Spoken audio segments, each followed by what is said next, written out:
Full responsibility for reinventing the relationship pattern is taking the blindfolds off. In relationships, we avoid, make excuses, and deny our intuition. We become victims to a relationship that brings us down when we avoid, make excuses, and deny our intuition. Relationship is self-discovery, self-improvement, and self-revelation. But when we avoid, make excuses, and deny our own intuition, it takes us away from our sovereignty, personal power, and settles us into illusion. So overall, with taking full responsibility, we want to clear up any victimization we have in a relationship, such as, I am victim to the way this person has treated me. I am victim to allowing myself to be in a relationship longer than what I wanted to be in. I am victim to having a child with somebody who is not available or ready. I'm victim to loving a man or woman who's unavailable emotionally. I am victim to settling for men or women who are very much treat me like a coat hanger or treat me like a doormat. I am victim to lustful relationships that treat me like sex objects. I am a victim to my own sex addictions and having relationships with people that blow up in my face. Okay, so victim usually can do with bad habits sometimes. But when we take responsibility in taking off the blindfolds, we are using our intuition to make connections. So we all probably have at least 2 or 3 relationships or none, but friends or people that we know, and we find commonalities. And all of us have a pattern in the commonalities between the relationships we've had. We'll find a core rhythm that all of these men or women share. A core rhythm or a rhythm that is these people. And through intuition, okay, which is you can no longer deny or make excuses. You can't avoid. You have to be responsible, or intuition is there's no intuition. Okay, so when I'm responsible for having sex with men who treat me like a doormat. I'm responsible for loving men or women who are emotionally unavailable. I am responsible for having a child with a man or woman who is very immature and not available. Okay, I am responsible for this. Then we can begin, even though it kind of feels rigid and we may be resistant to it, it opens up our intuition for self-discovery. And every relationship is a doorway towards self-discovery. Like I said in the introduction, we are being brought to a house that best suits us. But in order to get to that house, a lot of times we have to have different houses to kind of see what we like and what we don't like. So we may say we like a house with a big old, big fireplace, but then when we have it, we realize that fireplace kind of takes up too much wall space, and we would rather have windows instead of a fireplace. So this is kind of just like an analogy for what's going on in our relationships as we learn what really suits us and what really doesn't support our natural rhythm. Okay? So, with full responsibility and the illusions, we want to clear up the dilemma, the commotion, and the fantasy. So that comes together in confusion. And I know a lot of people who are very confused by their spiritual connection to their partner. And a lot of times we use spirituality to cloak the practicality of the relationship, such as, I feel spiritually I'm meant to have a spirit baby. The spirit baby is trying to come through me, and I want to get pregnant.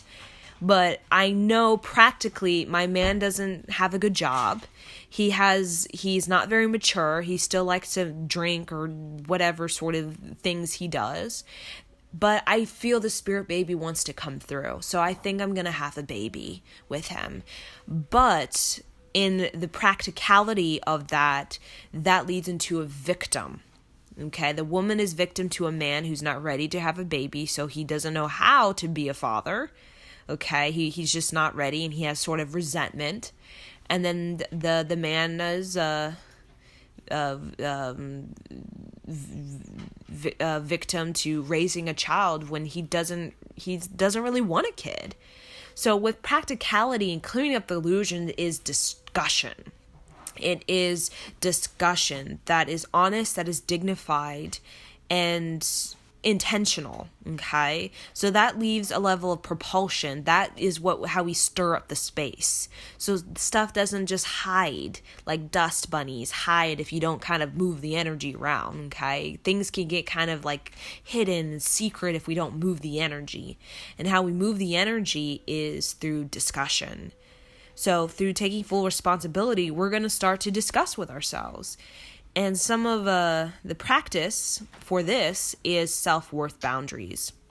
So it is a meditation or introspection. We must ask ourselves the question, does this partnership or partners of the past construct me or deconstruct me? Does it amplify my natural rhythm or derail, detour, or off-circuit my natural rhythm? Does it elevate my self-worth, giving me more confidence and courage to pursue an authentic life, or discourage or disrupt my self-worth? Okay, these questions, and you can listen to them again, they're helping us to get honest, dignified, and intentional. Okay, so when we ask these questions to ourselves, we can get real about the natural rhythm of ourselves and what rhythm are we creating with this partner. And not everybody's supposed to be with everybody, but everybody's trying to be with everybody. Okay, we all have a collaborative mate that is constructive, amplifying the natural rhythm and elevates self-worth. And all of us want that, okay? We all want that. We want somebody who constructs us, not destroys us. But we also have a shadow side in relationships where we experience great quantum leaps in our evolution through destructive, belittling, and unsupportive relationships. And that is what a lot of us are experiencing at this time. We're experiencing a lot of torture. It's torture. But this torture is a spiritual torture. It's trying to get us to get real and get out of the illusion that a lot of us are kind of in, where we're in a relationship that's not fulfilling, but we're creating a narrative that, oh, this will get better. Or, something that is, there's no dialogue, there's no discussion, there's no collaboration whatsoever, that is going somewhere. Okay, so the torture of these, we call negative relationships, is, I like to see it like the yogi who pushes us to keep up with the intensity of the Kundalini yoga practice. So yogis are known for torturing their students. They're known for pushing them to their breaking point. They're known to irritating the hell out of them. They're known for yelling at them. They're known for just being their worst nightmare. But yet, the students keep going. They keep going to the yogi because they know through that torture, they develop a personal power, a sovereignty, and compassion.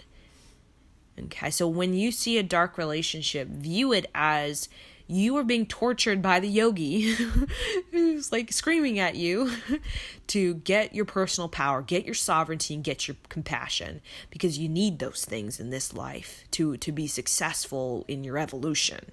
Okay, so this is the first pathway. Okay, we talk about the first pathway towards reinventing the relationship pattern. Now we're going to enter into establishing 6 core traits.